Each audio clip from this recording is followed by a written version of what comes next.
Introducing the Fellows Lotus VE Sit-Stand Workstation. We're going to show you how to assemble the Lotus VE. Your Lotus VE comes unassembled, but the hardware is included. First, choose one of 3 locations based on the depth of your desk.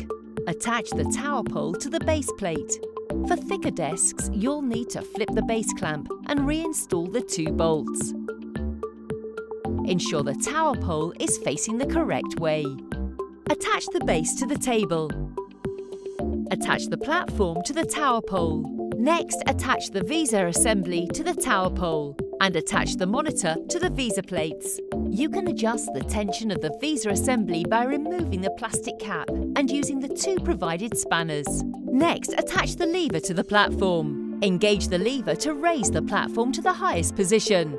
Then set up the cable management clips. It's recommended to adhere 2 underneath the platform.